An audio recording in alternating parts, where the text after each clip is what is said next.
Right. And we should be recording.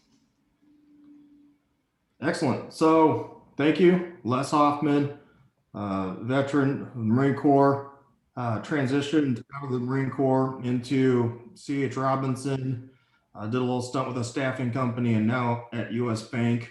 And on the topic today, it's one that comes up oftentimes when I'm just helping folks.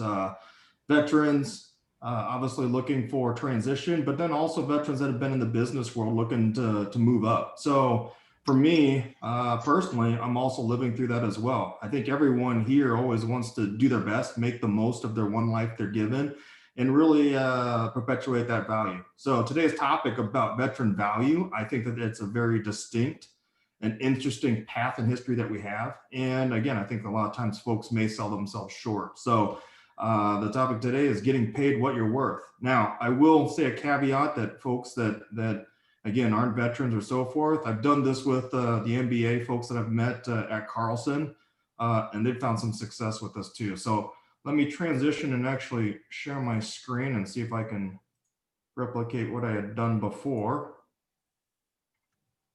All right.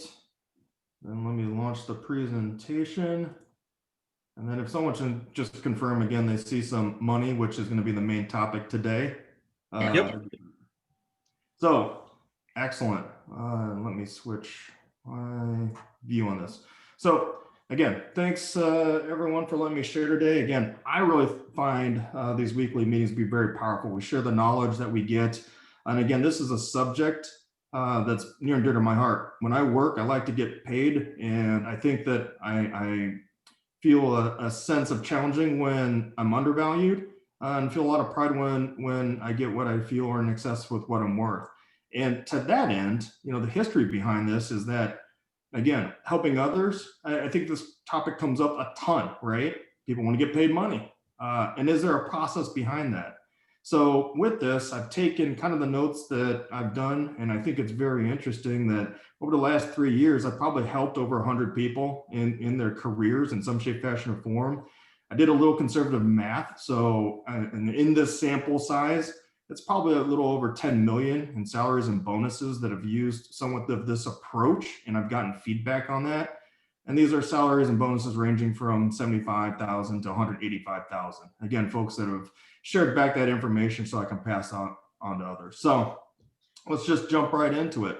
And again, always welcome folks with ideas and so forth. I think we're going to go on a lot of topics, and there's a lot of folks on this call that can share.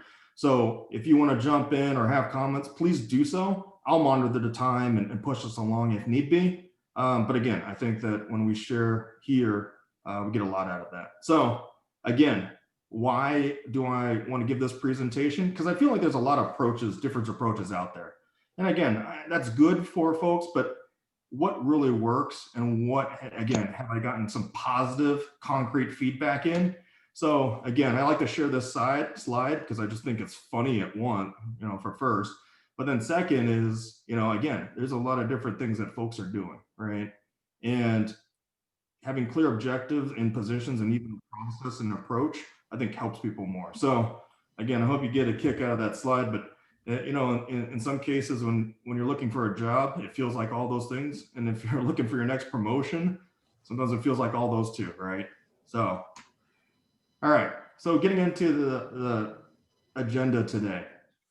And this is, again, the key areas that I hope that folks will key in on, and I'll hit on each one of these, leaving you with some examples and pieces. But really, we're going to just get to the heart of it, the definition. What the heck are we talking about? So we have a clear depiction of what we're trying to accomplish, right? And we'll actually go through the specific definition of value. So if you're a rock star out there, right? Why should you care?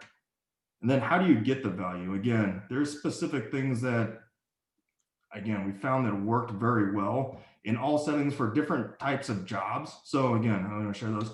And then at the end, if there's time, I want to share some misnomers that, again, folks take as maybe advice, but it doesn't necessarily allow you to hone in. And I would say that, again, we're putting this in a very narrow scope. I'm going to focus on the specific items. There's a lot of other things to do, but again, in 20 minutes, hopefully we'll get some of this across. All right. Ready? All right, let's jump into it. So we have value, right? And the definition of value, there's four key things that I want you to remember. And again, we're going to blaze through these pretty quick. I'm not going to insult anybody's intelligence, right? But the first one I want you to remember, in fair return. Again, we'll go in a little bit more depth, but it's the exchange of goods and services, right? So cool. Next one, worth and money. So let's be very specific about what we're talking about today. Let's use the unit of measure. I know some people love to be rewarded in hugs, right? But we're not going to be talking about that today. So in money, in comparison, right? So in comparison to what, right? The value. And the last one is desirable, right? So you could have the first three things, but if you don't really desire it, then again, you're not going to obtain this. So again, in getting paid, in the top, we're talking about ourselves, fair return of our services and so forth, money. And then on the left-hand side, you see the comparison. We'll be focusing on the enterprise and some of the perceptions there. All right, so in fair return, I like the rock star pose here because what we're talking about is you, right? In fair return. And again, what we offer up for that is our skills and expertise, right? The impact you will bring. And we try to depict this and get our words from LinkedIn, job postings, Glassdoor, anywhere where we can find this, right? And the key thing is that, again, as a 101 first step, we try to describe our value, but it is a lot of words, right? We present this in our resume, interviews, and so forth. And the last thing I'll leave you in this section about the fair return is you can have a lot of those things, but referrals are key. So I didn't want to leave that out. But let's take it a one step further, right? Now let's talk about the money, which again, a lot of folks usually skirt this actual subject. They don't spend as much time on this, yet this is probably the number one thing that they want going into a job search or a promotion, right? So it's key that we focus in on what we're trying to obtain. If we don't focus on that, right, then what do we spend most of our time on? And a lot of times people waste their opportunities because they're not targeting it, right? So I usually ask the question, we like money, right? To get people focused in on this. Then the second question I ask them is, what do you want to make? I'm trying to hone in on that because again, if you'll take anything, well, there's plenty of jobs out there. But if you're looking for a certain amount, well, now that's getting more to the point and we can work with that. You know, is that amount realistic? Again, based on research. Is it a stretch? And I'm not necessarily opposed to that. I think that going for a stretch income or a stretch job or even a stretch promotion is key, right? And it keeps you hungry. It also keeps your sights set ahead. And then the last one is, what can I get away with? It's not, this bullet point's not to be mischievous, but at the same time, again, it's challenging yourself, challenging your integrity to come up with creative ways to explore this. Now, again, a lot of folks have given these things up. And again, I think once you get focused in this 201 level, that's great, right? Now folks are taking a look and saying, all right, when I approach the job search or so forth, okay, I'm looking at jobs within a certain amount of money and so forth, right? But now let's take it to the 301. Let's really get into this.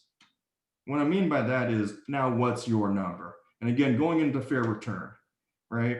And it really is, what do you want to get out of this? So I'll spend a little bit of time on this chart here. When I talk to folks, I ask them about what their number is, their target. So let's take two scenarios, right? Maybe like, oh, I take 100,000 a year, maybe 200,000 a year, right? And that's easy to say. And trust me, I'm sure that people would want to put trillion in that line, or even the lottery number of 500 million, right? Here's where I say, start thinking about how you tie in your multipliers. And in a business sense, it's really easy. This chart is actually easier than what it looks, but it breaks it down. If a company wants to bring on a person, let's say at 100,000, right? They're going to do it at a profit, or when they're profitable, meaning that, again, they have to have leftover money to do that. And they're not going to spend their whole profit on one person. So what I use is a 10 multiplier there. They need to have a profit of, let's say, $1 million for them to feel comfortable in hiring somebody 100,000. Now, that's a profit at $1 million. So what do they need to actually do in gross sales? 10 million, right? So then that gives you a multiplier. If you add those 10 by 10 up, that's 100 times what you're asking for, right? Which gives you a number which you can control. Different industries, different jobs, all right, there's different numbers. But for calculation's sake, and because in multiple scenarios, it does kind of come out to this number, right? And 100 is a safe bet to say. Again, in different industries or sizes of companies, that in control can change. But what I'm saying there is, when you take that role, will you indirectly or directly control $1 million of the business? This can be in full-time employees. This could be in projects. This could be in capital expenditures, right? And there's a lot of details in that, but it gives you a sense of that's what you're asking for, but what are you going to control, right? And then what you can also see here out of this is, and there's your number, right? It gives you a sense of perfect impact, right? You know that you want 100, but again, a lot of folks in the military want to serve a purpose. So what are they going to be doing for the company? And it gives them their sights set on at least a number that they can communicate back. And again, I want you to keep your remember these numbers of the 100,000 and 10 million and 200,000 and 20 million, because we're going to run through some more examples of that. And that's your vantage point, right? It's all making pretty good sense. And again, folks, this is a reality check, right? If you say that, yeah, I want 200 million, well, or 200,000, right? And you're saying that, well, maybe I haven't controlled 20 million. It should be a reality check to say, all right, do you need to go do more research, look in your history, pull out and annotate that, right? Or, again, where do you fall in? And I just picked two numbers, right, to show the difference there. But it's also the key to moving up. You know that, let's say that you're making $100,000 now and you're controlling 10 million and you're looking for that next increment. Maybe it's not the full increment of 200,000, but you know what you need to communicate to your bosses and to the company, right? That's in your control. And it really tells the story for you, right? You're actually now essentially moderating and communicating what you're doing for the company. And you also know the difference between those, right? What you need to be able to do to achieve that. And it'll get you into different conversations. And just having numbers as part of your conversations will actually get you into the right conversations with the right information you're getting back. So again, keep in mind the target and your control numbers. Specifically in this scenario, we're going to use the 100,000 and then the 10 million, right? And I've got some examples here, because I want folks to resonate with things that, again, I've seen and heard, and hope that you can take it away and use it. I mean, obviously, steal everything you possibly can and use it to your advantage. So we got three candidates here, right? And all of them want 100,000 as their salary and compensation, and they all say that they can manage 10 million, right? And let's say the first one is direct from the military. She's getting direct out, the candidate, right? And she's going into some interviews, and we'll go into the scenarios. The second setup here is a senior manager, veteran. He's been in business for the last 10 years. So he's really, using that as his launching point in discussions in areas. And the last one is a manager. She's a veteran. And again, she'll put forth her best during this open position, right?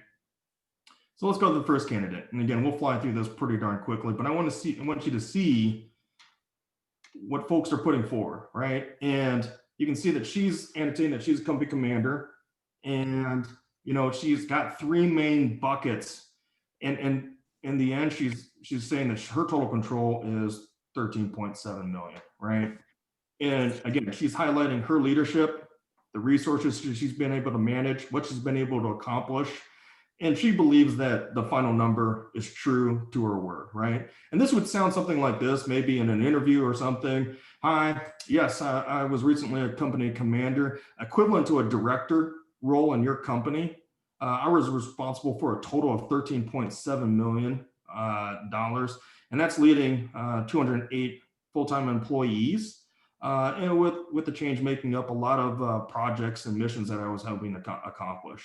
I find myself drawn to problem solving and winning as a team. And again, she may go into her interview breaking down those numbers so that the interviewer can get an understanding what she's trying to accomplish. Good?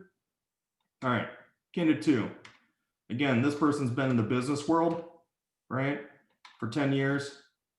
Same buckets, but what you can see here is maybe the team is smaller, but the P&L focus and management is larger, right? So maybe communicating an interview. Again, I run a small team of 6, but we've been tasked with our top 14 accounts for our company.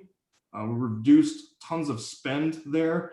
But one of the things that I really want to touch on is our growth.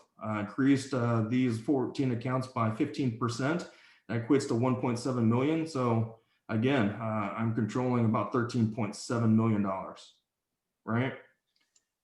And then the last candidate here, and I want to draw this one out because again, I usually coach folks up on this. This candidate may not do the greatest during the interview, right? I manage a team of 6. I have the top 3 accounts for our company. I think right now those top 3 accounts are 6.6 million. We use a lot of strategy and we do the best things. We use a lot of best practices. We have a ton of growth. In fact, our name and our brand. We bring a ton of value. We do a lot of great things, and I really stand by our people, right? And when you're the interviewer and you really didn't hear a number get presented, right? This candidate may seem different than the first 2. Again, you as the candidate would never hear any of these other folks speaking, right? So that's the key that I want you to take away. Now, what if I told you specifically that this candidate was actually a better candidate than the first 2? She just didn't say it, right? And she didn't allude to it in her resume. That she was actually part of a bigger company, and her manager title, actually, it's harder to get to that, right, in her big company.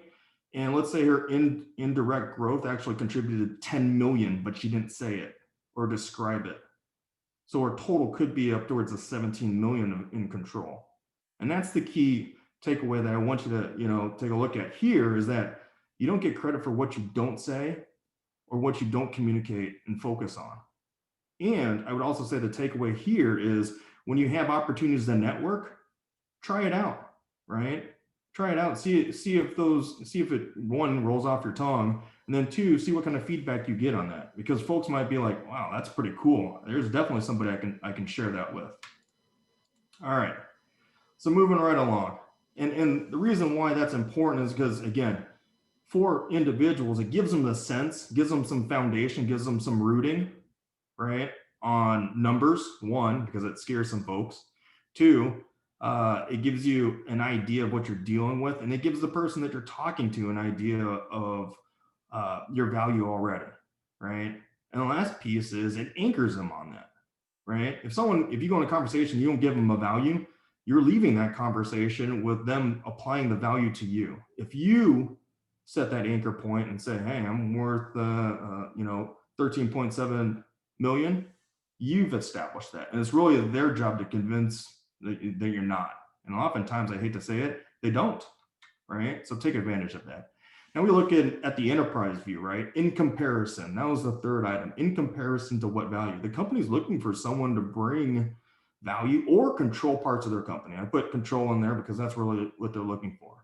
So when you look at that 10 by 10 multiplier from a company view, same equation here, but out of the expenses, right, and human capital and the profit, right, that 10% profit, and what they're willing to invest, right, that's the view that they're looking at. And in fact, the in comparison piece, now we're talking about their number. Remember the fair return? I've got the same graph, right, or the same chart, what they want down here at the bottom, their vantage point. And this is a reality check on what they're able to gain from the market, right? If you ask for 200,000 and they really only need someone to manage 10 million, well, guess what? You can learn a lot from that discussion and finding that out. The other piece is managers, hiring directors, hiring VPs are constantly looking at this, right? And by knowing this, 1, it gives them the ability and control of what they can add to their team. But oftentimes, unless you ask for it, they won't share it. But if you do ask for it, you'd be surprised how many times they do share that information, because now they've got somebody that's asking about it that may be able to help them out with that, right? And again, that's the key to moving up. Even if it's a job that you currently have, if you're having those discussions with the leaders and executive leaders of your company, Then they go, hey, someone's talking the same language. And even if they're trying to learn it, I can teach them because they want it, right? So that's the why.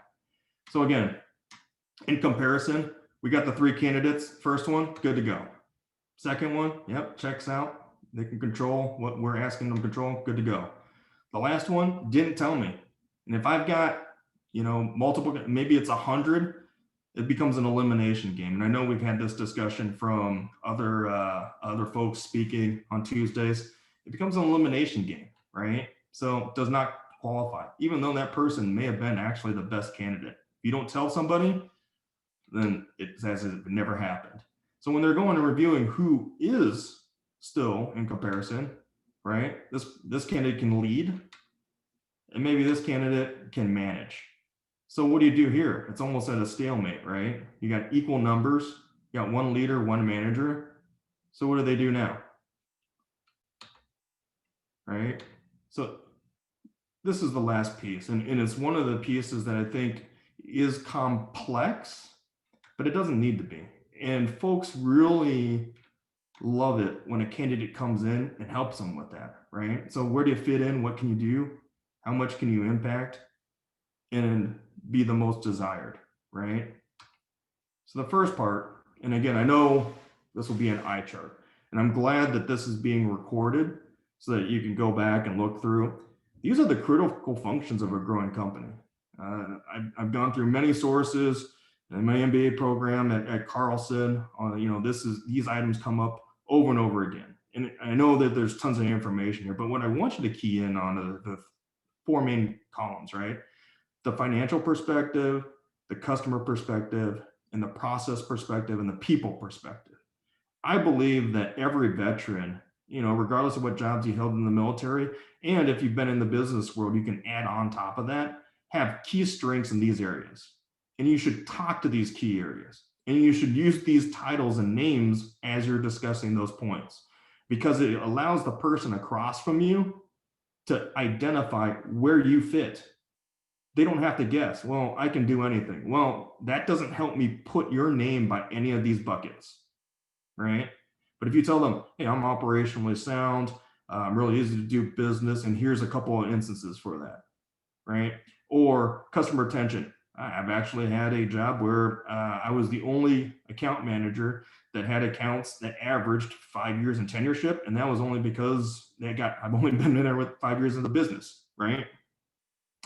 So these are key things. And I would say those specific words because you're helping someone establish and check those boxes. But not only that, right? We can use the instance of these 2 candidates here, right? You can see from those key points that we had in the earlier examples, the first candidate is very good at customer management and strategic aspect as a leader. So when you're talking about growth, that's what you want there, right?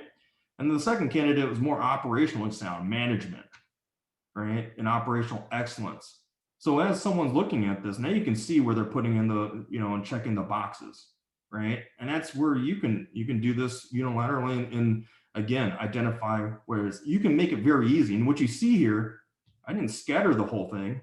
If I was candidate 2, I would just talk about 2 points and leave it at that. I don't want to go on and say too much. I want to leave them resonating on 13.7 million. I can control that. I'm operationally and ops excellent sound. That's where I fit in. All right. If you say a whole bunch, then they have to challenge whether or not you can do everything.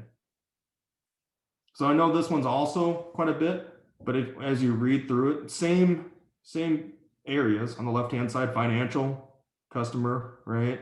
The internal and growth perspective. And then same thing. These are more of what you can do. And these are the needs of the company. And again, these aren't anything new. I mean, you look at any strategic plan, they usually have the same words and the same buckets. So say them. Hey, this is all stuff that you can do prior, and it's all of value. So when you talk about, hey, how do I get paid more? It's by aligning your value with what the company is willing to pay for, right? So again, in this instance where we have these 2 the first one's a leader. You can jump in and resolve issues, right? And organizational. This is a leader, reinforce the corporate culture. You definitely want to have a military person jump in and do that, right? And the second one, Again, like the second candidate may want to improve the cost structure. I can definitely help with that, right?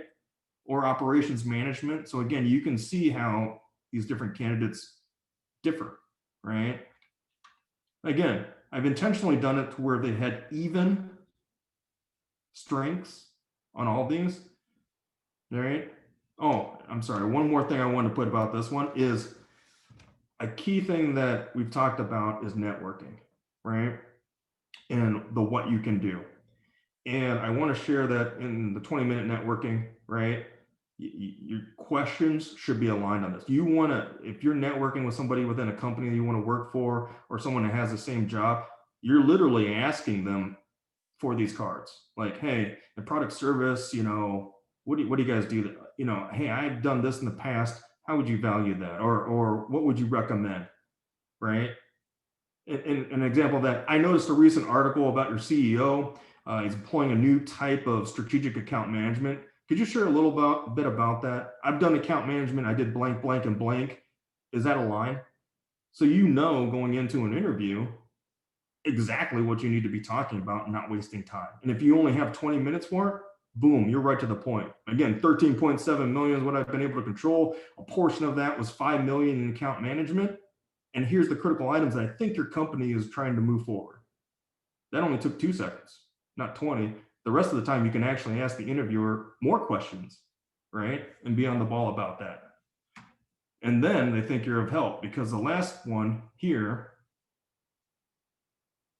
is the scorecard. And again, these are a lot of items, but I think anybody that's reading this can pretty much understand. If not, connect with me and I can go through these in more detail. But how much will you impact? And these are the hard numbers, right? And you can see that, again, we have the same buckets: financial, customer, internal, learning, and growth. They're all different overlays of the same thing, right? And this last one, I mean, again, I'm not going to beat the dead horse about this. You can see where these candidates lined up, right? And it's pretty interesting to see, and at least in this scenario, that they have different strengths, and the company needs to make those decisions based on where, again, they want that leader or manager to be, right? Now, the one note I wanted to bring up here, and I'm trying to go through a little bit faster, are layoffs.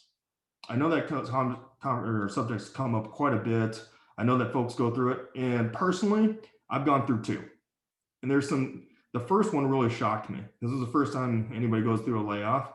They're going to know, oh my God, what happened? But there's an interesting thing I learned in that one, specifically in the fact that my general manager reached out to me before everyone got laid off and told me that I was going to attend the layoff meeting, but they had another job for me. So I was not getting let go. So it was really weird to go into that meeting. What I learned from that is this right here, the scorecard. When I found out the reason why they kept me is because I had maybe not consciously communicated value, right? Hey, I was doing this and kept them apprised of this, and we were working on these initiatives in this bucket, or I was here and there, right? That's what keyed me into this. And from that point forward, I would never let the business, consciously cut me loose, right? If they didn't have to. I was always going to make a fighting case, right? And I continued to do that. The second time, I just made a ton of money for the company, and the owners retired, right? I got a Super Bowl contract for them. They retired. So again, I used this approach. What did I do? How could I show the value? And I'm telling you, it works. Again, you have to have your own style to it, but by sticking to the numbers, I use this approach, and I got my job at US Bank. I got a 6-figure job in 60 days. So again, I hope that folks use this and move that forward. But that's my piece on layoffs, and it's going to happen. It's just part of the financial decision making by leaders today. But I also think that you can curb a lot of that by using this and knowing where the company is putting their efforts and what they're trying to achieve. Okay, so punchline here. I think people like closure whenever you have examples. So I put this in here. They needed a leader versus a manager. Really, everything was equal from that standpoint. And that person, again, kept their message the same, right? And the thing I wanted to share about the 3 examples they were all examples, real life examples. I've changed maybe the gender and the names to keep the innocent protected. But yeah, the failures and shortcomings, and also the winner, right? And I think that again, I've had a couple of folks come directly out of the military and land in pretty good positions. So that's pretty cool. So, and Alan, let me check with you. I think I've gone quite a bit. You want me to go through the misnomers or? Yeah, please. Okay. All right. And I think some people get a kick out of this one. All right. So misnomers. If they like you, they'll hire you. This is advice people get, right? And I think that's true to a point.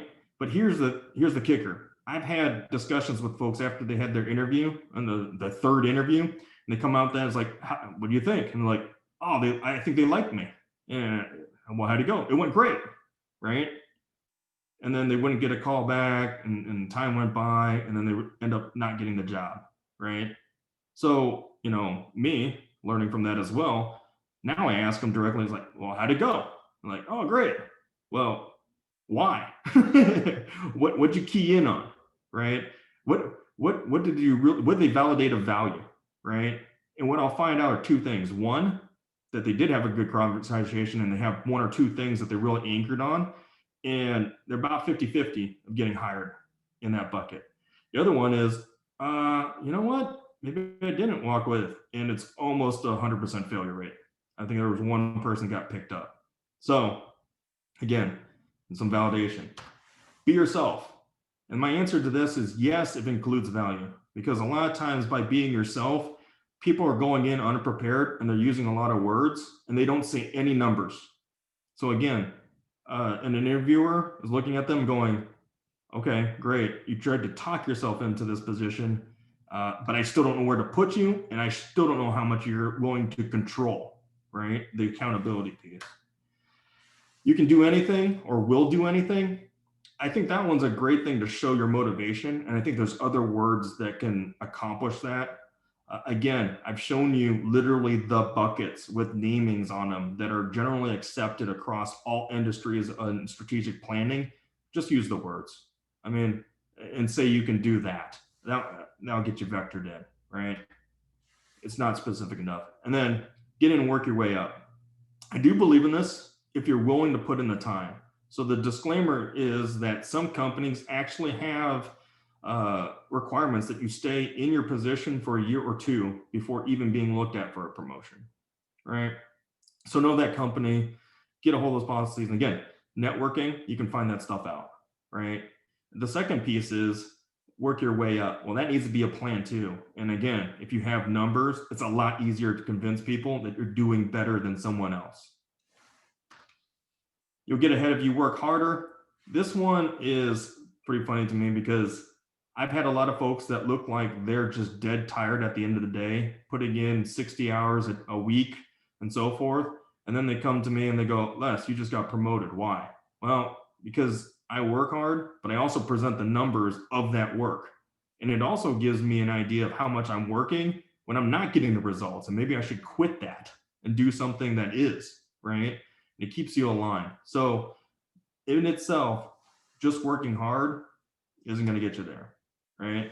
This last one I had to put in there because I actually feel this. I honestly feel this, that people share with me, or they indirectly share with me, that they're afraid to make money because it's somehow bad, right? And again, at face value, I think everyone wants to make money, but they do things that sabotage them making more money. So if there's anyone that doesn't want to make more money out there, and they do, you can definitely give that to me. I'll find a way to use it, spend it, or give it to a charity of your choosing. Find a way to do that. But money in itself is not bad. What the person does with more money, right? That's the amplification. All right.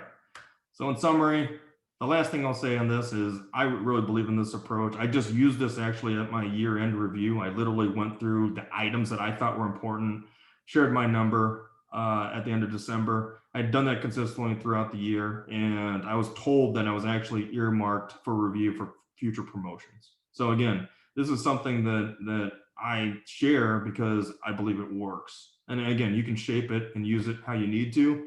I hope you do. And again, these items I've seen for folks that have used this and gotten the jobs that they may have not thought they would have been able to get, it literally changed their lives. So that's what keeps me pumped up about sharing items like this. I'm always here to help. And let me go to the last slide, which is questions with the money backdrop.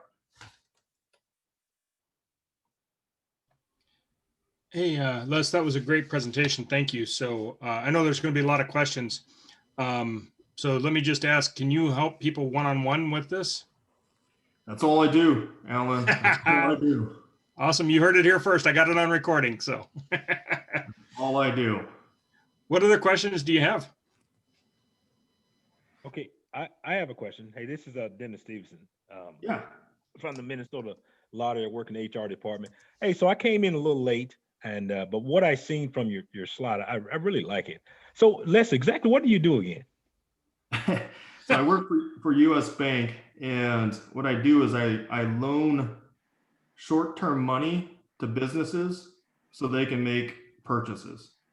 And what I mean by that is a trucking company may need to go buy 10 trucks and pay 10 drivers salaries and bonuses to get them seated, right? Okay. And we just do a ton of that. So I'm in control of $24 billion. Okay. All right, and then I have a follow-up to that too. So Les, what would you say with I mean, we really talked about you really talked about in your slides of presenting the numbers and showing the numbers. What about the interviewers that are really not concerned about the numbers, not really focusing on the numbers, but really focusing on the actual person, and understanding those values and stuff you actually talked about. But what they can actually do for the company, especially if you're working for, like, for example, working in the state of Minnesota, you may be in an organization that's really not making physical money, but making a difference. So here's what I'll say. Again, for the specific conversation today, I know there's other points of value, but I wanted to keep it succinct for Okay. the time that I had. It is an area that most folks either try to skirt or don't, but you're absolutely right. Even for Eagle Group, when we're talking about, what can we do from a metric standpoint, it really is membership. It really is satisfaction. It really is content. And all those things can be measured, right? In hours, volumes, memberships, right? But what you've said there, even nonprofits have a cost. So what they're evaluating is, for the cost, right? What am I gaining back? And even for nonprofits, when you talk about, folks in different roles, or the state and government, which I have friends that actually got placed, not here in Minnesota, but again, veterans that are all over the US, right? What I always tell them is that you still use the numbers, right? They may not be dollars and cents, but in often cases they are, because the folks that have gotten director levels in Department of Defense or Department of State or state legislature and so forth, they're controlling money. So it's the same thing. It's like, how much expenditure can you control? How much allotment to some of these contracts or programs? And how can you control and get back the most value, saying that it has been accomplished? So when I talk about in control, it sometimes does boil down to the same equation. All right. Thank you. Hey, you did a great job, man. Did a great job. I really like this, and I look forward to actually seeing it later on too. So I hope everyone prospers from it. Again, I'm not trying to hold any secrets. I'm not selling it, but hey, if I can write a book or something, maybe I'll give the proceeds to Alan to keep on doing this every Tuesday. Well, just with the PowerPoint in general, the presentation in general is just fantastic. How you had everything. I mean, you must be really good at PowerPoint. Passionate. Yeah, fantastic. So this is so go ahead. Oh, sorry. This is Mike. I was just going to ask real quick on the, because if you don't control things, your different values, you say you can get the numbers in other areas, but then how do you get those numbers back to value? That's a great question. So you don't get what you don't ask for, right? And Mike, thanks for bringing this up. A lot of times we're in support or indirect, what I call indirect services or indirect allocations within companies, right? And you're still performing something. They're paying you to do something. And the tough thing is sometimes when you're starting out is, what is it you're trying to achieve? Is it account management? Is it coding? Is it some type of system?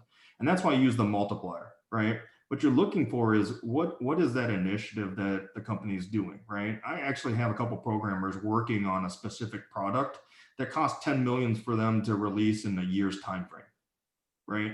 When I asked them about that and actually talked to them, they had no idea. I'm just coding. I come in, I make my hourly rate, I leave, and I go, but you're doing this for a bigger picture. And they go, oh, well, that's kind of cool. And I didn't think anything more of it. Later on last year, when they were kind of following up on it, they came back to me. They're like, hey, Les, I'm working on another project that's worth 22 million. And I go, what? It's like, what's that one? Now I'm curious, right? And again, they're not leading the whole thing, but they're contributing to it. And if you're not contributing, your alarm should go off in your head saying, one, and I'm not saying you aren't, Mike, but in general, one, right? Like, why aren't I contributing anything? That probably puts me on the cutting block, right? But then two, if I don't know, let me at least explore, because again, a lot of times when you have those conversations with leaders and you're asking the right questions about, hey, what are we doing? How can I help more? I'd like them to understand more of that, because maybe just having that clarity, I can contribute more, right?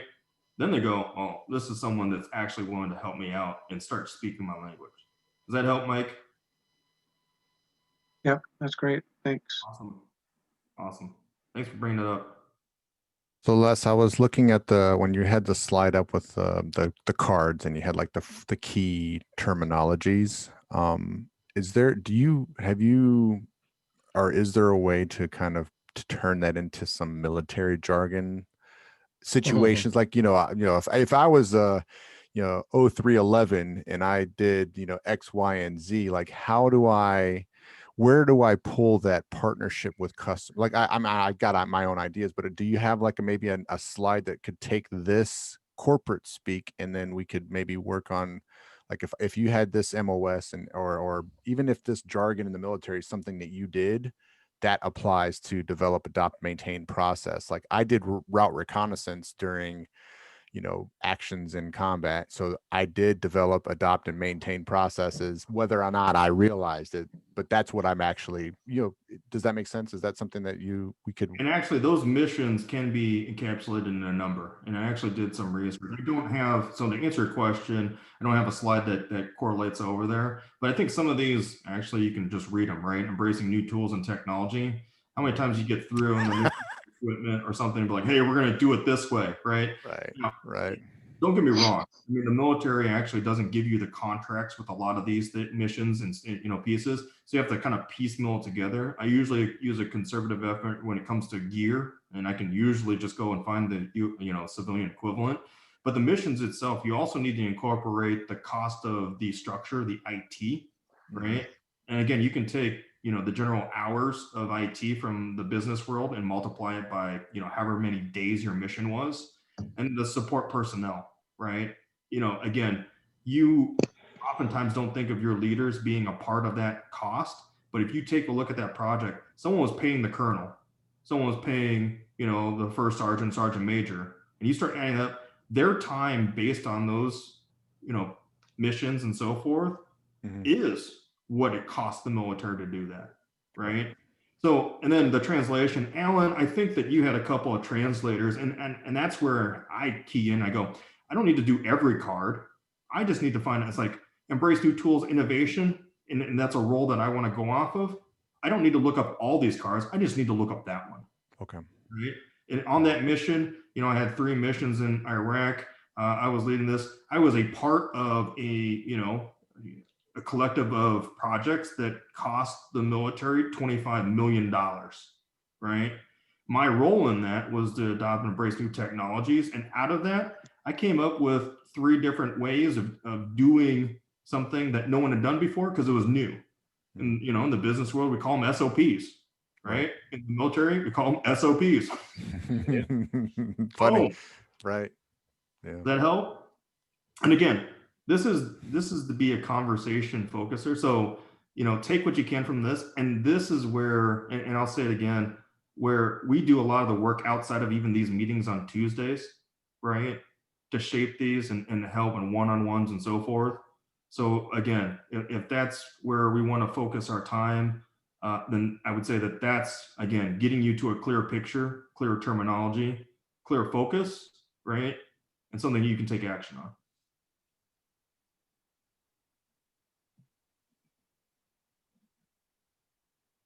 I think that was a great question.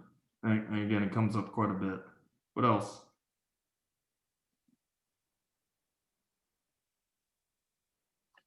I just realized how this is Jason Lee. Am I on mute? Hey, No, no, Jason. we can hear you. We can hear you.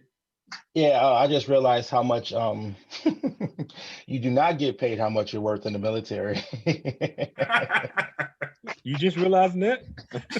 Well, I'm You telling should I realize realized that it- every other week, right? I realize Every it first and day, 15th. Yeah. especially in my job, because I'm not even active duty. I'm a state technician, so I'm on the GS scale, but I'm in a supply role, and I'm the supply sergeant for the helicopter company, and I just Googled how much they cost, and they're $23 million a piece. So, yeah. You get the NSN for that so I can order one? I do have the NSN for that.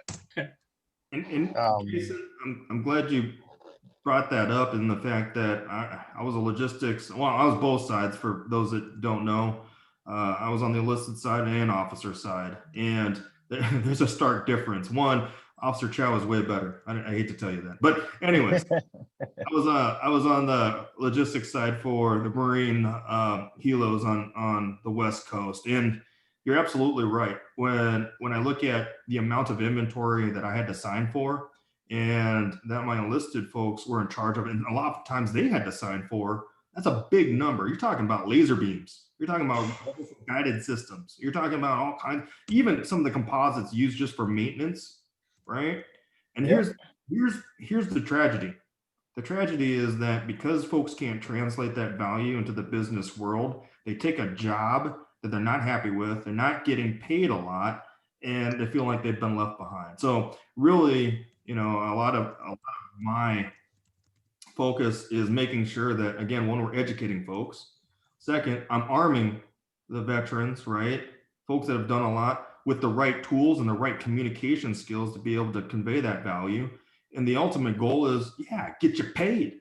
I mean, once you get paid, what you do with that money, if you want to give it to my bank account, I can share that. You can only put money in, you can't take money out. So if that's the case, right? But it gives you options. And again, it could be life-changing. But Jason, did you have a question in regards to that, or?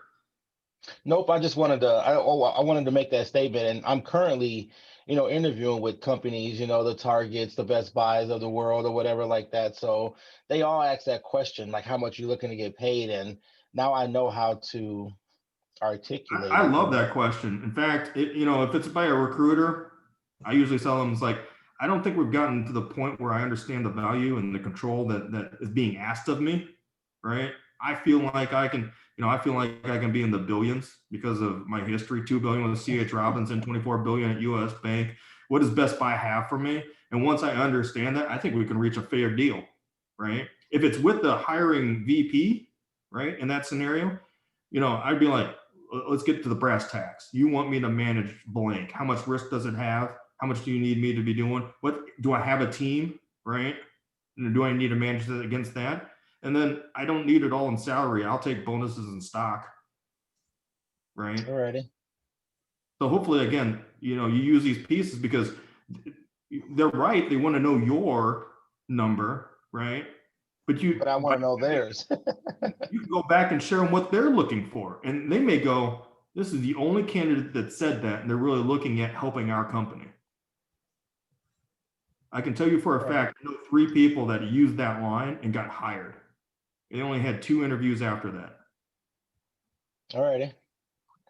Well, I have some coming up, so I'm glad I attended this. I'm glad I got connected with the Eagle, this Eagle group, and I'm glad I attended today. Absolutely. Jason, when I coach candidates when they're applying for a job, when they ask you what type of question, if you have any questions, ask me, why me? Ask them why you. Yeah, why me? Why am I here? why did you choose to interview me? Just say, why me? And it takes them a step back, like two levels. Like, I wasn't expecting this question, and you roll reverse them on them. I like it. So I I'm like batting 1,000. So yeah. it. I like the question. Because people usually ask that question at the end when they say, if you don't get the job, they say, well, you have any tips or anything I can work on for future interviews or whatever. Mhm. But if you ask it right there in the interview, it probably catches them off guard for real. But I think you can use that, since I sitting on so many interviews. If you do say that, why me, and that takes them back, and they don't say nothing right, more than likely they might not say nothing right away. So then you have an opportunity to really, go back and say, okay, well, I have this experience. This is, you can just go ahead and just, summarize all the experiences and stuff that you actually have right then and there. But So you don't get knife that hand them. opportunity. That's all I gotta say. Knife hand them into submit. No, I mean, I love that question just because of the fact that if it puts them, in a spot to answer, then great, because they'll tell you, hey, it was innovation. It was, the fact that you can help us out with our operations. You have in your background being able to take, very stressful situations, and we have that challenge right now in our product area, right? And it allows you to go on to the next interview building off of that. They just told you insider information, right? And then the other piece is, if they don't give you a clear answer back, you can always offer that information. Hey, I talked to you a lot about, again, product service attributes that, go along with maintenance. I know my product is a helicopter, right? Was that a strength? And if they say yes, have them elaborate, right? Because again, you want to get fed the information that they're getting. If it's a recruiter, the hiring manager or director or VP is telling them exactly what they're looking for. You want to get that script, right? And if it's the actual person that's hiring you, they're going to tell you exactly what they want you to do, right? And they're just going to try to figure out whether or not you're telling them the truth or you're willing to do it. Okay. Well, and I'll offer something too, is that in the job posting, you can read for clues exactly on where you want to aim for this. There's a one for Scrum Master that I know about at Boston Scientific. And in the required qualifications, they don't actually say Scrum certified. That's in preferred. What they actually say in the requirements is demonstrated, or I should say measurable business impact. Measurable business impact. So All right. this is right up on the alley with the whole process.